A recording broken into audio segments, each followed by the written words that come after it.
That's just torture. This would not be fun to drive. There's no air conditioning. There's no radio. You've got to crank the windows. There's nowhere to pop the trunk.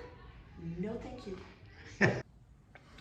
Hey, good morning, everyone. This is Tractor Man 44. Hey, I know this is not tractor related, or sawmill related or anything like that, but the missus and I happen to be out goofing around, and we stumbled across this particular facility.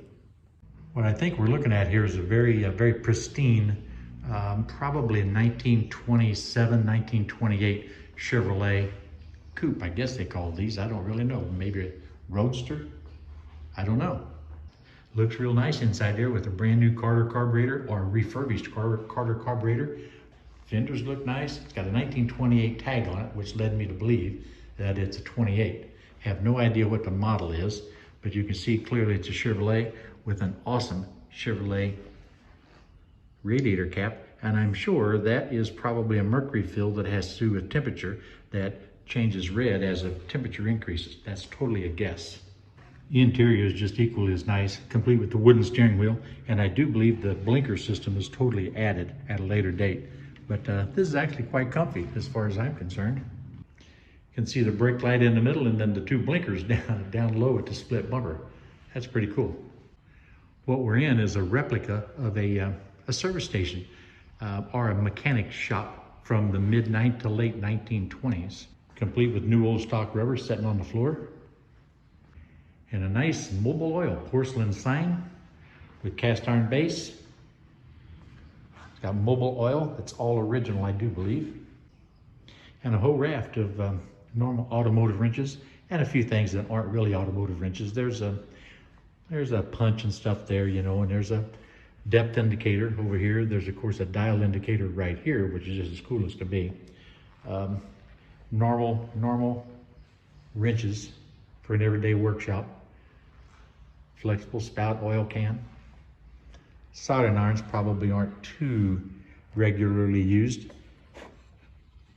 Or maybe even the wood bits, for this particular shop. Of course, it's got the nice old sharpening stone. Man, that is awesome. Quite a number of items in the toolbox up here. That's cool. Now, I've not ever used it, but it's got to be some sort of a puller. It's got fine inner threads on this by my little finger. So that obviously threads on something, and then you go ahead and push this down to pull off whatever it is that thing's made for. Really cool. I would put that on my toolbox just for the heck of it. I don't think too many of the automotive workshops would have actually had a forge set up in the corner, but it don't matter. Here it is. And of course, your typical barrel dolly for 30 or 55 gallon barrels of oil or grease.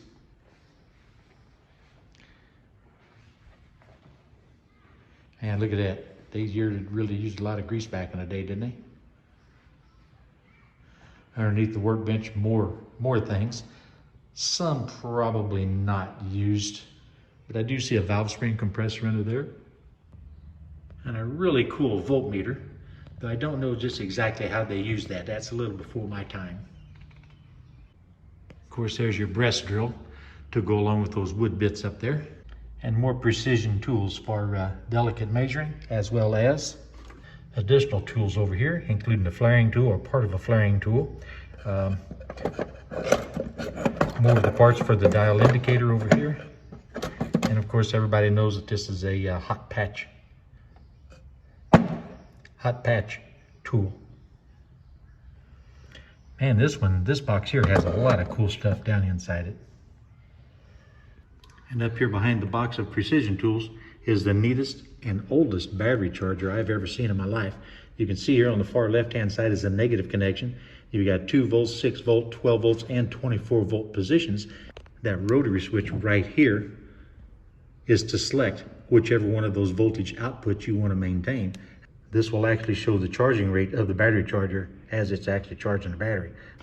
Then removing this glass cover, which actually has clips that were unclipped already, but you can see the mechanism up here for increasing and decreasing or turning on and off with that solenoid, the portion of the device that actually charges the batteries.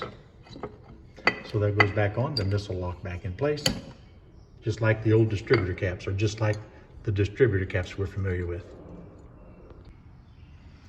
Now I got to tell you, this is a stare-it precision tool that I have absolutely zero familiarity with. I have no idea how would you use this thing or what the reasoning behind using it would be. Maybe somebody out there can enlighten me on that. And even an old flashlight that has obviously 3 modes. It's got an amber light, it's got a bright white light, and a red light. I'm sure you can change positions of the switch to get whichever one you desire. And you can't work all day in a workshop without having to wash up a little bit before you go home. Now across the street from the old automotive repair shop is the service station. As you can see, the alpha clearly marked on this pump right here. It's a Phillips 66 and regular, even though it doesn't say it, on that pump down there. Very similar to the pump we had on the old home place for filling the tractors and stuff. It's got the typical handle on the side, which is the pump. This is a bit different, but very similar. And of course, the 10-gallon tank at the top, you'd fill it all the way up to the top, and then as you drain the gas into the vehicle or the tractor, you could tell how many gallons you put in by reading down from the top. It's 0 to 10 from top to bottom.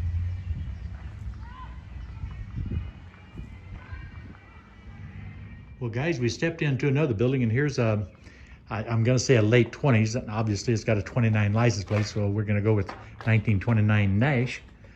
And then I spot these blinkers here, very similar to the blinkers that was on that old Chevrolet, so now I'm kind of confused as to whether those are an accessory, an added accessory or not. But man, this thing is just as sharp as could be. I guess you would call this a deep dark red or a chartreuse or purple. The missus let me know that this is more than likely a maroon. Maroon sounds like you could charge more for it. The velour? Tell me what the seats are. Velour? Velour? So that's kind of fanciful, huh? Yeah. Okay, now does this car meet your approval? Because does this one have a radio and everything like you No want? radio, no seat belts, no air conditioning. No only air conditioning. Crank windows. Only cranky No windows? push button for the trunk. Well, she is right. That does have like a very soft seat in there. The interior is just in excellent shape.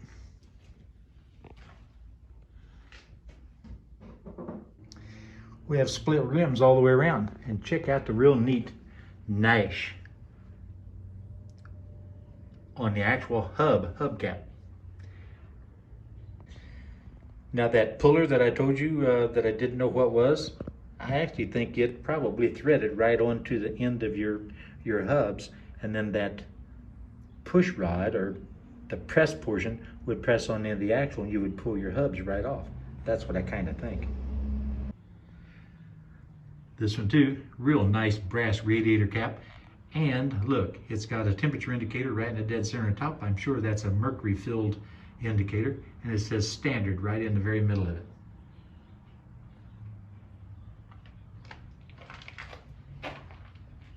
Okay, I like this truck. What's that? I didn't hear that.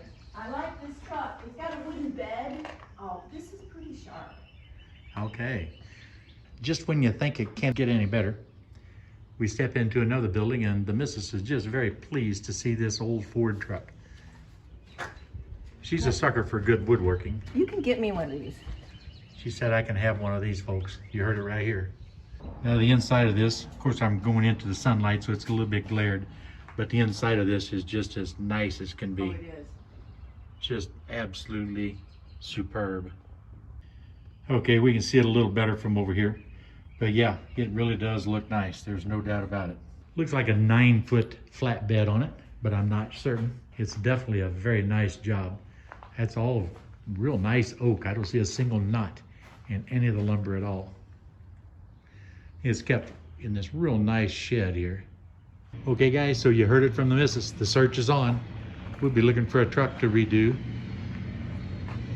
Something like this in the very near future. It's a very nice restored John Deere wagon.